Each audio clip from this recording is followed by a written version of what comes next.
Hello friends, my name is Dinesh Pawar and I welcome you on Santosh Science and Agriculture classes, which is going to be a complete guide for agriculture students. पिछले एक video में हमने बात करी थी plant tissue culture या फिर micro propagation के बारे में, और उस वीडियो पर आपके जो लाइक्स थे, आपके जो कमेंट्स थे, वो देखकर मुझे काफ़ी अच्छा लगा कि आप कुछ जागरूकता चाहते हैं, कुछ जानना चाहते हैं नई टेक्नोलॉजी जो कि एग्रीकल्चर में आई है। उसी के चलते आज हम यहाँ पर बात करने वाले हैं शूट टिप कल्चर या फिर मेरिस्टम कल्चर के बारे में। बहुत ही बेसिक सी चीज़ है, बहुत ही इम्पॉर्टेंट चीज़ है। आपके एग्ज़ाम पॉइंट ऑफ व्यू की बात कर लें तो चाहे जेट हो, आईसीआर हो, बीएचयू हो, चाहे आप प्री पीजी की तैयारी कर रहे हो या फिर आप गवर्नमेंट रिलेटेड एग्ज़ाम्स दे रहे हैं जैसे कि AA सुपरवाइज़र या फिर AO या ARO, सब जगह पर ये टिश्यू कल्चर के जो क्वेश्चंस हैं वो पूछे जाते हैं। तो चलिए बात कर लेते हैं हम यहाँ पर शूट टिप कल्चर या फिर मेरिस्टम कल्चर के बारे में। तो सबसे पहले तो जान लीजिए, इस शूट टिप कल्चर को ही हम मेरिस्टम कल्चर कहते हैं। ओके, कारण क्या है कि जो शूट होता है, जो स्टेम होता है प्लांट का, उसके सबसे टॉप पार्ट को और रूट के सबसे टॉप पार्ट को हम बोलते हैं मेरिस्टम। ओके, और मेरिस्टम का जो वर्क है वो ये होता है कि प्लांट की लेंथ को इंक्रीज़ करना है। चाहे वो रूट में है तो रूट लेंथ इंक्रीज़ होगी, और अगर स्टेम में है तो स्टेम लेंथ इंक्रीज़ हो जाएगी। ओके, तो यहाँ पर हमें ध्यान रखना है कि इस छोटे से प्लांट पार्ट को जो मेरिस्टम कहलाता है, उसको जब हम आर्टिफिशियल मीडियम पर ग्रो करते हैं और इससे एक नया प्लांट का फॉर्मेशन करते हैं तो उसे हम क्या कहते हैं, शूट टिप कल्चर कहते हैं। और यहाँ पर नेक्स्ट पॉइंट जो है वो आपके एग्ज़ाम पॉइंट ऑफ व्यू से बहुत ही इम्पॉर्टेंट है। बहुत सारे एग्ज़ाम्स में पूछा जा चुका है और बहुत अलग अलग तरीक़ों से पूछा जा चुका है। ठीक है, क्वेश्चन क्या बनता है कि ऐसी कौन सी टेक्निक है जिससे हम वायरस फ्री प्लांट्स का फॉर्मेशन करते हैं। तो ध्यान रखिए, प्लांट शूट टिप कल्चर या फिर मेरिस्टम कल्चर ही वो टेक्निक है जिससे हम वायरस इन्फेक्टेड प्लांट से वायरस फ्री प्लांट्स बनाते हैं। प्लांट का जो मेरिस्टम है वहाँ पर सेल्स एक्टिवली डिवाइडिंग होती है, मींस उनका एक ही वर्क है कि प्लांट की लेंथ बढ़ानी है, एक्टिवली डिवाइड होना है। वहाँ पर कोई भी जाइलम और फ्लोएम प्रेजेंट नहीं होता। इस वजह से जब हम बात करते हैं वायरस की तो वायरस वहाँ पर पहुँच ही नहीं पाता है, क्योंकि वायरस का इन्फेक्शन सिस्टमिक होता है। ओके, और सिस्टमिक का मतलब जाइलम और फ्लोएम के थ्रू ट्रांसपोर्टेशन, और जब वो ही नहीं होगा तो हम यहाँ इस मेरिस्टम पार्ट से एक वायरस इन्फेक्टेड प्लांट से भी एक वायरस फ्री प्लांट का फॉर्मेशन कर सकते हैं। ओके, चलिए नेक्स्ट हम बात कर लें कि प्लांट टिश्यू कल्चर के अंदर सबसे ज़्यादा कौन सी टेक्निक को यूज़ किया जाता है न्यू प्लांट्स बनाने के लिए। तो जी हाँ, वो भी है प्लांट शूट टिप कल्चर। सबसे ज़्यादा इसी का यूज़ किया जाता है फ्लावरिंग प्लांट्स के लिए और फ्रूटिंग प्लांट्स के लिए। ओके, चलिए नेक्स्ट हम बात कर लेते हैं यहाँ पर कि किस तरह से ये प्लांट शूट टिप कल्चर या मेरिस्टम कल्चर किया जाता है। तो इसके लिए जान लें कि यहाँ पर कुछ एक स्टेप्स होती हैं जिन स्टेप्स को हमें फॉलो करना होता है। पहले स्टेप में हम क्या करेंगे, जो भी हमारा एक्स प्लांट है उससे हम कोई भी शूट का जो पार्ट है वो पार्ट निकालेंगे, मेरिस्टम निकालेंगे, और फिर उसे हम क्या करते हैं, स्टरलाइज करते हैं। ठीक है, तो फर्स्ट स्टेप में हम क्या करेंगे, सिलेक्शन करेंगे एक हेल्दी और डिजीज़ फ्री मेरिस्टम का। ओके, अगर आप जानना चाहते हैं एक्सप्लांट क्या होता है तो प्लांट टिश्यू कल्चर का जो वीडियो हमने अपलोड किया है एक बार उसे देख लीजिए, आपको अच्छे से समझ में आ जाएगा। यहाँ पर भी आप देख सकते हैं प्लांट का जो सबसे टॉप पार्ट है जिसे हमने यहाँ पर शूट टिप कहा है, इसको हम एक एक्सप्लांट के रूप में यूज़ करते हैं। ओके, तो इसको हमने फर्स्ट स्टेप में क्या किया, सिलेक्ट कर लिया एक हेल्दी और डिजीज़ फ्री शूट को। सेकंड हम क्या करेंगे, वहाँ पर स्टरलाइजेशन करते हैं एक्सप्लांट का और जो इक्विपमेंट्स हम यूज़ करने वाले हैं उनका। तो बात आती है कि ये एक्सप्लांट का स्टरलाइजेशन किससे किया जाता है, क्योंकि ये तो लिविंग पार्ट है और लिविंग पार्ट पर अगर हम कोई केमिकल यूज़ करेंगे तो डैमेज हो सकता है।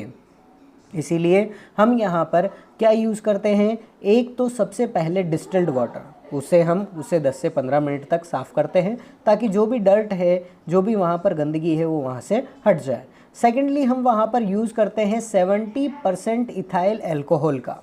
ओके और उसको हम 40 सेकंड तक उससे वॉश करते हैं और फाइनली AgCl2 मतलब सिल्वर क्लोराइड जो कि 0.01 कॉन्सेंट्रेशन में लिया जाता है, उसके अंदर हम उसको 4 से 5 मिनट तक डिप रखते हैं और फिर हम उसे यूज़ कर सकते हैं। इक्विपमेंट्स और जो ग्लासवेयर्स है या कल्चर मीडिया है उसको हम स्टरलाइज करते हैं with the help of autoclave. Okay, autoclave एक ऐसी यूनिट है बिल्कुल प्रेशर कुकर की तरह जिसमें टेम्परेचर भी बहुत ज़्यादा इंक्रीज़ होता है और प्रेशर भी होता है और इतने हाई टेम्परेचर और प्रेशर के अंडर में माइक्रो ऑर्गेनिजम्स को किल किया जाता है। ओके, तो ग्लासवेयर्स, इक्विपमेंट्स और कल्चर मीडिया, इन तीनों के स्टरलाइजेशन के लिए हम क्या यूज़ करेंगे? ऑटोक्लेव। ठीक है, टेम्परेचर की बात कर लें ऑटोक्लेव में कितना होता है, तो याद रखिएगा क्वेश्चन पूछा हुआ है 121 डिग्री सेंटीग्रेड इसका टेम्परेचर रखा जाता है और अगर प्रेशर की बात करें तो प्रेशर होता है 15 PSI। राजस्थान प्री PG जो कि MSc के लिए एग्ज़ाम होता है उसके अंदर ये चीज़ें पूछी हुई है। एक बार पूछा गया था कि कितने टाइम के लिए करते हैं, तो ध्यान रखिए मिनिमम 30 मिनट्स के लिए हमें इस टेम्परेचर और प्रेशर पर इसे रखना होगा। ओके, चलिए नेक्स्ट हम बात कर ले स्टेप थर्ड। तो जब हमने स्टरलाइजेशन कर लिया है तो उसके बाद हम क्या करते हैं? ट्रांसफ़र करते हैं उस एक्स प्लांट को कल्चर मीडियम पर। और कहाँ पर करेंगे? इनसाइड द लेमिनार फ्लो जहाँ पर असेप्टिक कंडीशन है। ओके, असेप्टिक का मतलब जहाँ पर कोई भी माइक्रो ऑर्गेनिजम्स प्रेजेंट नहीं होते हैं। ओके, जहाँ पर कंटेमिनेशन के चांसेस नहीं होंगे। जब हम इसे इंक्यूबेट करते हैं कुछ टाइम के लिए, मान लीजिए 2 सप्ताह के लिए हम इसे जब इंक्यूबेट करेंगे तो उसके बाद हमारी जो 4th स्टेप आती है वो हमें दिखेगी जो कि है फॉर्मेशन ऑफ कैलस। कैलस की बात करें कि कैलस क्या है, तो कैलस एक गुच्छा है जिसके अंदर क्या होता है? बहुत सारी सेल्स होती है विच आर अनऑर्गेनाइज्ड, मीन्स उनका कोई पर्टिकुलर शेप नहीं है, अनडिफ्रेंशिएटेड होती हैं, मतलब उनका कोई पर्टिकुलर वर्क नहीं है सिर्फ डिवाइड होने के अलावा। और वहाँ पर ऐसे सेल्स का जो पूरा गुच्छा बना उस गुच्छे को हम क्या बोलते हैं? कैलस कहते हैं। Callus is an unorganised, undifferentiated and actively dividing mass of cells which are formed by the explant on culture medium. Okay, चलिए नेक्स्ट हम बात कर ले यहाँ पर स्टेप 5th की। तो जो कैलस बना है उस कैलस से अब रूट्स निकलती हैं और शूट निकलती है। ओके, रूट निकलने का जो प्रोसेस है उसे हम बोलते हैं राइजोजेनेसिस और शूट निकलने का जो प्रोसेस है उसे हम कहते हैं कैलोजेनेसिस। ओके, तो ये क्वेश्चन भी पूछा हुआ है, the process of formation of roots from the callus is known as. तो ध्यान रखेंगे क्या होता है? राइजोजेनेसिस, और कैलोजेनेसिस का मतलब शूट का फॉर्मेशन। चलिए नेक्स्ट स्टेप की बात करें, वो है formation of the whole plant or which is known as regeneration. Okay, तो रीजनरेशन क्या है? It is the process of formation of the whole plant from a single cell, means एक सिंगल सेल से जब पूरा प्लांट बन गया है उसे हम क्या कहते हैं? रीजनरेशन। ओके, अब लास्ट स्टेप की बात करें तो हमने पूरा का पूरा प्लांट तो बना लिया, लेकिन अगर हम उसे फील्ड में लगा देंगे तो वो वहाँ पर नहीं चलेगा क्योंकि हमने पूरी प्रोसेस लैब में करी है। इसीलिए हम क्या करते हैं? एट लास्ट उसका अक्लेमेटाइजेशन करते हैं। ओके, मीन्स जो एक्सटर्नल एनवायरनमेंट है उसे उसके अकॉर्डिंग ढलने दिया जाता है। The process of adjustment of the plant according to the outside environment is known as acclimatization. Last हम बात कर लें एक डायग्राम की जो आपको यहाँ पर हमने दिखाया है, जिसके अंदर हमने शूट टिप कल्चर को पूरा एक्सप्लेन किया है। ओके, तो एक बार रिवाइज कर लें क्या किया हमने। सबसे पहले शूट टिप जो कि एक्सप्लांट था उसे सिलेक्ट करा, फिर हमने उसका क्या किया? सरफेस स्टरलाइजेशन किया जिसमें हमने सोडियम हाइपोक्लोराइड या फिर 70% इथाइल अल्कोहल या फिर 0.01% AgCl2 यूज़ किया है। ओके, और फिर हम क्या करते हैं? उसे ट्रांसफ़र करते हैं विद द हेल्प ऑफ स्कालपेल। कहाँ पर ट्रांसफ़र करेंगे? On the culture media. Okay, और कल्चर मीडिया पर रखने के बाद हम उसे इंक्यूबेट करेंगे। इंक्यूबेशन से वहाँ पर क्या बनेगा? कैलस, और कैलस से फिर क्या बनता है? एक पूरा प्लांट बनता है जिसे हमने रीजनरेशन कहा, और एट लास्ट हम उसे ट्रांसफ़र कर देते हैं पॉट्स के अंदर और उसे फील्ड में ले जाते हैं।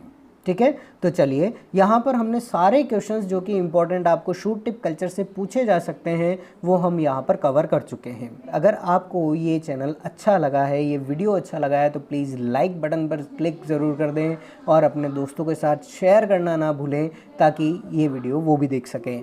और अगर आप चाहें तो मुझे कमेंट बॉक्स में कमेंट करके बता सकते हैं कि आपको और कौन से टॉपिक्स हैं जो कंफ्यूज करते हैं, जिस पर आप वीडियोस चाहते हैं। और प्लीज़ इसे सब्सक्राइब ज़रूर कर लें ताकि ऐसे ही और वीडियोस आप टाइम पर देख सकें।